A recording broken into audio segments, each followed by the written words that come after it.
HSC 25 ব্যাচের বন্ধুরা, কি অবস্থা তোমাদের? আজকে আমি তোমাদের নিয়ে আসছি কেমিস্ট্রি সেকেন্ড পেপার পরিবেশ রসায়নের উপর খুবই চমৎকার একটা বোর্ড কোশ্চেন। যে কোশ্চেনটা তোমাদের দেখো এখানে কুমিল্লা বোর্ড 2023, ঢাকা বোর্ড 2022। এই কোশ্চেনটা শুধু কুমিল্লা বোর্ড ঢাকা বোর্ডই নয়, এই যে কোশ্চেনটা আমি দিয়েছি এটা সকল বোর্ডে আসে এই প্যাটার্নে। তো আমি আজকে তোমাদের এই কোশ্চেনটা সলিউশন করে দেব খুব সুন্দর করে। আমি এটা গ্যারান্টি সহকারে বলতে পারি তোমাদের কেমিস্ট্রি সেকেন্ড পেপার পরিবেশ রসায়ন থেকে এইচএসসি বোর্ড কোশ্চেনে অবশ্যই দুইটা কোশ্চেন থাকবে এবং দুইটা কোশ্চেনের মধ্যে তোমরা ধরে রাখতে পারো 100% কনফার্ম এই কোশ্চেনটা অবশ্যই থাকবে। এই কোশ্চেনটা আমি কেন বলছি অবশ্যই থাকবে, কারণ পরিবেশ রসায়নের উপর এই কোশ্চেনটা দেখো ডাল্টনের আংশিক চাপ সূত্রের যে একটা প্রয়োগ সেটাও আছে এবং আমাদের যে গ্রাহামের ব্যাপন সূত্র সেই সূত্রের প্রয়োগটা এখানে আছে। যে জন্য আমি বলছি যে 100% কনফার্ম যে এখানে পরিবেশ রসায়ন থেকে যে দুইটা কোশ্চেন আসবে সেই দুইটা কোশ্চেনের মধ্যে একটা কোশ্চেন অবশ্যই এই প্যাটার্নে আসবে। তো চলো আমি কোশ্চেনটা সলিউশন করে দেই। এই কোশ্চেন দেখো এখানে দুইটা পাত্র দেওয়া দিয়েছে, একটা পাত্রে এ গ্যাস এবং আরেকটা পাত্রে বি গ্যাস দেওয়া দিয়েছে। এখানে কিছু ডেটা দেওয়া দিয়েছে। আমাদের গ নাম্বার কোশ্চেন হলো ডাল্টনের আংশিক চাপ সূত্র থেকে আসছে। তোমরা নিশ্চয়ই বুঝতে পারতেছো কোশ্চেনটা দেখে যে স্টপ কর্ক খোলা অবস্থায় আমি যখন এই দেখো এখানে যখন স্টপ কর্ক লাগানো ছিল দুইটা গ্যাস কিন্তু মিশ্রিত ছিল না। আমি যখন স্টপ কর্ক খুলে দেবো তখন হলো দুইটা গ্যাস মিশ্রিত অবস্থায় থাকবে।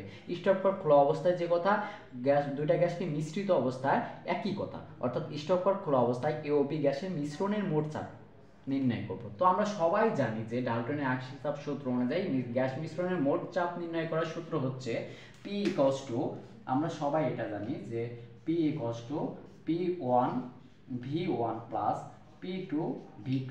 আর আমি যখন দুইটা গ্যাসকে মিশ্রিত করব তখন এদের মোট আয়তন কিন্তু এই V1 প্লাস V2 হবে। অর্থাৎ আমি এই দুইটা গ্যাসকে স্টপ কর্ক খুলে দিছি, তার মানে এই দুইটা গ্যাস এই পাত্রেও আছে এই পাত্রে আছে। আমি যদি এই দুইটা গ্যাসকে যদি আলাদা একটা পাত্র নিতাম সেই ক্ষেত্রে ওই পাত্রের আয়তনকে আমি ভি ধরে নিতাম। যেহেতু এখানে আলাদা পাত্র বলে নাই আমাদের, সেই কারণে মনে রাখতে হবে যখন আমি গ্যাস দুটাকে আমি মিশ্রিত করব তখন এই দেখো এই গ্যাসটা এইখানেও থাকবে এইখানেও থাকবে, একইভাবে এই গ্যাসটা এইখানেও থাকবে এইখানেও থাকবে। অর্থাৎ এই দুইটা গ্যাস যে দুইটা পাত্র আছে এই দুইটা পাত্রের মোট দুইটা পাত্রের আয়তন, এই পাত্রের আয়তন V1 এই পাত্রের আয়তন V2। অর্থাৎ এই V1 আর V2-র যে মোট আয়তন সেটাই হবে গ্যাস মিশ্রণের মোট আয়তন V1 প্লাস V2। তো এখানে আমি এই সূত্রে এইগুলো লিখে ফেলি। এই গ্যাসের ক্ষেত্রে আমি কি লিখতে পারি? এই গ্যাসের ক্ষেত্রে দেখো আমাদের প্রাথমিক চাপটা দিয়ে দিছে কত, প্রাথমিক চাপ P1 এর মান দিয়ে দিছে হলো 760 মিলিমিটার পারদ চাপ। আমি লিখে ফেললাম 760 মিলিমিটার পারদ চাপ।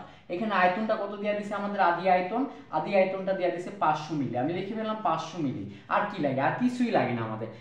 একইভাবে আমি বি গ্যাসের ক্ষেত্রে আমি কি লিখতে পারি? দেখো আদি চাপ কত দিয়ে দিছে সেটাকে আমি P2 ধরলাম। P2-র মানটা 780 মিলিমিটার পারদ চাপ। আমি লিখে ফেললাম 780 মিলিমিটার পারদ চাপ। ওকে, এখানে আর কি দিয়ে দিছে? আদি আয়তন, আমি সেটাকে V2 ধরলাম। যেহেতু এই গ্যাসের ক্ষেত্রে P1 V1 ধরছি, আমি বি গ্যাসের ক্ষেত্রে অবশ্যই P2 V2 ধরবো। সেটা কত? 400 মিলি। আচ্ছা, তাহলে আমি যদি এটা ক্যালকুলেশন এখন করি, আচ্ছা তোমাদের এই একক নিয়ে প্রবলেম থাকতে পারে যে এটা তো মিলিমিটার পারদ চাপে আছে, এটা তো মিলিলিটার, আয়তনটা মিলিলিটার আছে। সেটার প্রসঙ্গে আমি তোমাদের বলতেছি, আগে আমরা এটা একটু শিখি। তাহলে কি হবে? P1 এর মান 760, আমি লিখে ফেললাম। V1 এর মান কত? 500, আমি লিখে ফেললাম 500। P2 এর মানটা কত? P2 এর মান 780, আমি লিখে ফেললাম 780। V2 এর মানটা কত? 400, আমি লিখে ফেললাম 400। ওকে, আর V1 প্লাস V2 500 প্লাস 400 মানে 900 হবে। তো এটা যদি আমি ক্যালকুলেটর দিয়ে ক্যালকুলেশনটা করি তাহলে কি হয় দেখো তোমরা, 760 ইন্টু 500 প্লাস 780 ইন্টু 400। ওকে, আর এটা 900। তো এটার মানটা হয়ে গেল 768.88 768.88 মিলিমিটার পারদ চাপ। আচ্ছা, এখন তোমাদের মনে একটা কোশ্চেন আসতে পারে, স্যার এটাকে কেন আমি মিলিমিটার পারদ চাপে রাখলাম? আচ্ছা, এখানে যদি তোমাদের বলে দিত যে গ্যাস মিশ্রণের মোট চাপ অ্যাটমে নির্ণয় করো, সেক্ষেত্রে তোমরা অ্যাটমে নির্ণয় করার ক্ষেত্রে 768.88 মিলিমিটার পারদ চাপকে তোমরা কত দিয়ে ভাগ করতে? 760 দিয়ে ভাগ করতে, কারণ আমরা জানি এক অ্যাটমিক কষ্ট 760 মিলিমিটার পারদ চাপ। যেহেতু এখানে কোনো একক বলে দেয় নাই যে এই এককে নির্ণয় করো, সেই কারণে আমাদের যে ডেটাগুলো ছিল আমি সেই ডেটা দিয়ে যে এককে মানটা বের হয়েছে আমি সেই এককে রেখে দিয়েছি। এটা কোনো সমস্যা নেই। ওকে, এখানটা তোমাদের একটা ঝামেলা লাগতে পারে।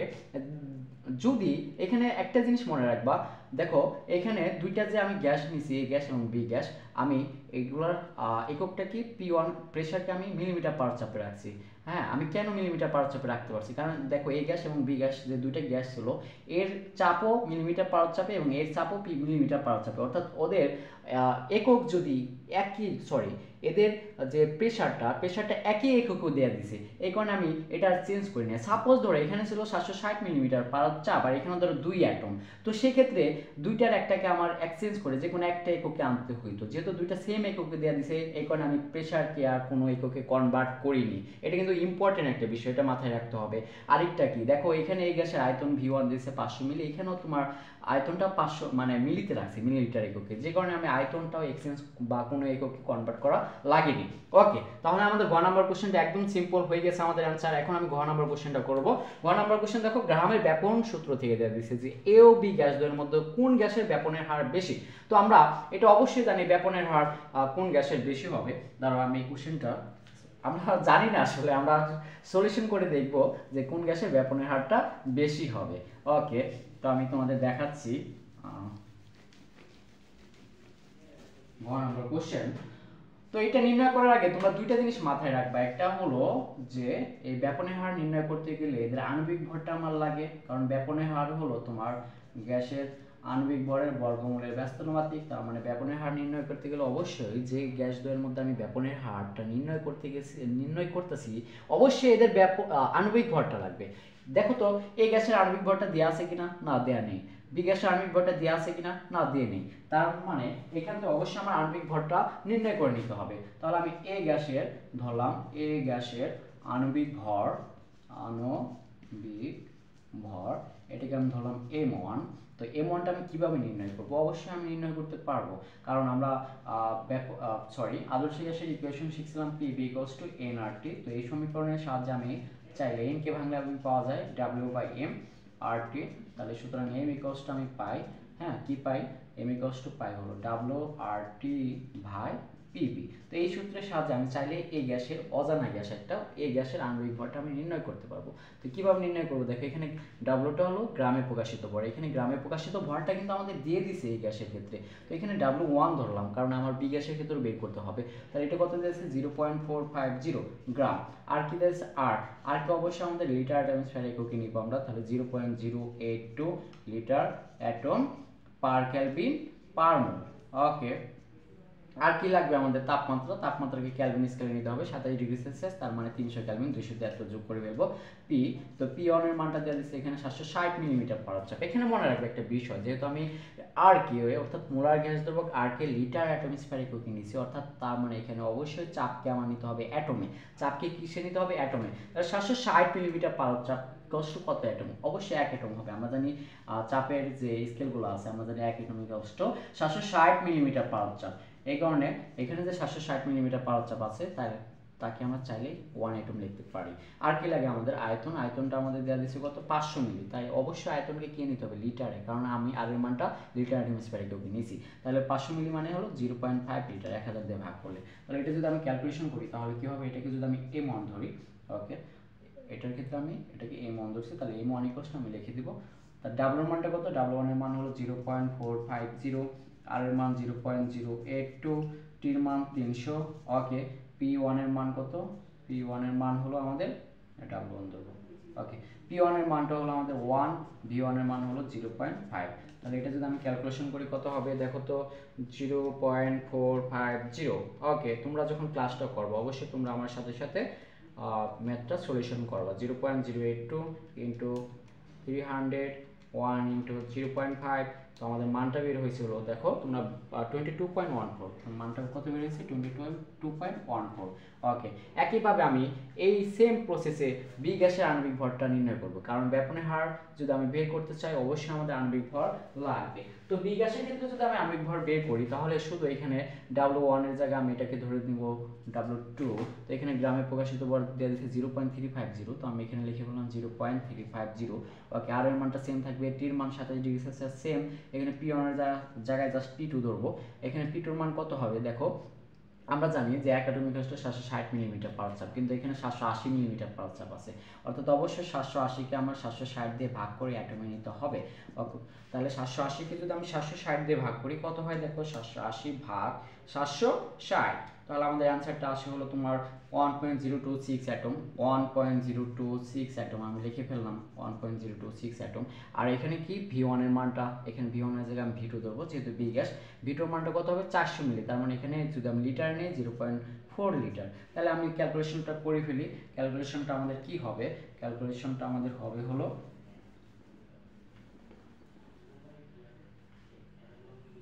আমি লিখে ফেলি এটা একটু, M1 এর মান 22.14 বের হয়েছিল। এখন আমি M2 এর মানটা বের করব।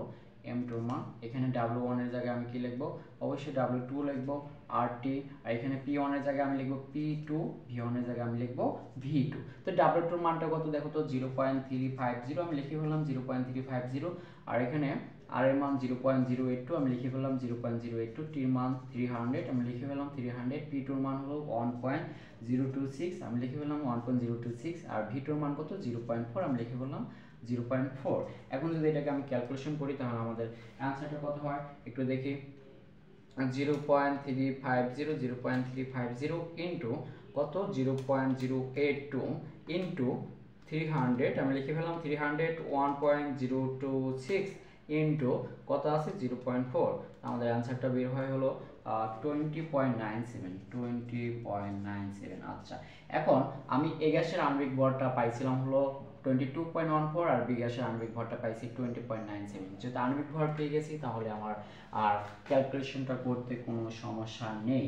এর আগে তোমরা ক্লাস 9-10 এর বেসিক দিয়ে তোমরা ধরতে পারো যে গ্যাসের আণবিক ভরটা কম তার ব্যাপনের হারটা বেশি হবে, তার মানে তোমরা আগেই বলতে পারো যে অবশ্যই বি গ্যাসের যেহেতু আণবিক ভরটা কম আছে তার মানে বি গ্যাসের ব্যাপনের হারটা বেশি হবে। এটা এখন আমি গ্রাহামের ব্যাপনের সূত্রের সাহায্যে তোমাদের ক্যালকুলেশন করে দেখাবো। হ্যাঁ, তো আমরা M2 এর মানটা কত বেরিয়েছে, আমাদের M2 এর মানটা 22.97, আমি লিখে ফেললাম, সরি 20.97 লিখে ফেলছি 20.97। এখন এটা গ্রাহামের ব্যাপনের সূত্রের সাহায্যে আমি ক্যালকুলেশনটা তোমাদের দেখিয়ে দিব কিভাবে গ্রাহামের ব্যাপনের সূত্রটা আমরা R ব্যস্তানুপাতিক 1/√m, অর্থাৎ আমি এই গ্যাসের M1, এই গ্যাসের আণবিক ভর ধরছি M1, তাহলে M1 আণবিক ভরের গ্যাসের ব্যাপনের হার যদি R1 হয় তাহলে M2 আণবিক ভরের গ্যাসের ব্যাপনের হার অবশ্যই R2 হবে। তাহলে আমরা কি লিখতে পারি, আমরা লিখতে পারি R2 ভাগ R1, যেহেতু ব্যস্তানুপাতিক সম্পর্ক বর্গমূলের ব্যস্তানুপাতিক, এখানে যাবে M1, এখানে আসবে M2। ওকে, তাহলে M1 এর মানটা আমাদের কত বের হয়েছে, M1 এর মানটা আমাদের বের হয়েছে 22.14, M1 এর মানটা কত বের হয়েছে 20.97। ওকে, তাহলে আমি যদি ক্যালকুলেশনটা করি তাহলে কি হবে দেখো, 22.14 ডিভাইড বাই 20.97, আমাদের মানটা বের হচ্ছে 1.0275 R2 বাই R1। R2 মান কত হবে 1.0275 ইন্টু R1। আচ্ছা, তোমাদের এখানে আমি একটা টেকনিক শিখাই দিই বা তোমরা নিজেরা অ্যাপ্লাই করতে পারবা। যদি তোমার R2 এর মানটা R1 এর চেয়ে 1.0275 গুণ, তার মানে কি, যেহেতু এটা এই মানটা, এই ভ্যালুটা 1 এর চেয়ে বেশি, তার মানে অবশ্যই R1 এর চেয়ে R2 এর ব্যাপনের হারটা বেশি। যদি এখানে 1 এর চেয়ে কম থাকতো, অর্থাৎ 0 পয়েন্ট সামথিং থাকতো, তাহলে অবশ্যই বুঝতে R2 এর মানটা কম হতো। যেহেতু এখানে 1 এর চেয়ে বেশি গুণ, তার মানে অবশ্যই R2 এর ব্যাপনের হারটা R1 এর ব্যাপনের হারের চেয়ে বেশি। তাহলে খুবই সিম্পল ভাবে আমরা এটার সলিউশনটা করে ফেললাম। তো এখানে তোমাদের আরেকটা কোশ্চেন থাকতে পারে, যেমন এখানে আমাদের ব্যাপনের হার বেশি কোনটা এটা বলছে কোশ্চেনটা। যদি আমাদের এরকম বলতো যে এ ও বি গ্যাস দ্বয় কত দূরত্বে মিলিত হবে, তো সে এরকম একটা কোশ্চেন থাকে তোমাদের, আমি কোশ্চেনটা পরবর্তী তোমাদের অবশ্যই দেখিয়ে দিব। তো আশা করি এই ক্লাসটা সকলে বুঝতে পারছো বা এই কোশ্চেনটা অবশ্যই বুঝতে পারছো। তোমরা মনে রাখবা এই কোশ্চেন থেকে তোমাদের কনফার্ম একটা কোশ্চেন এইচএসসি যে কোনো বোর্ড কোশ্চেনে থাকবে। ওকে।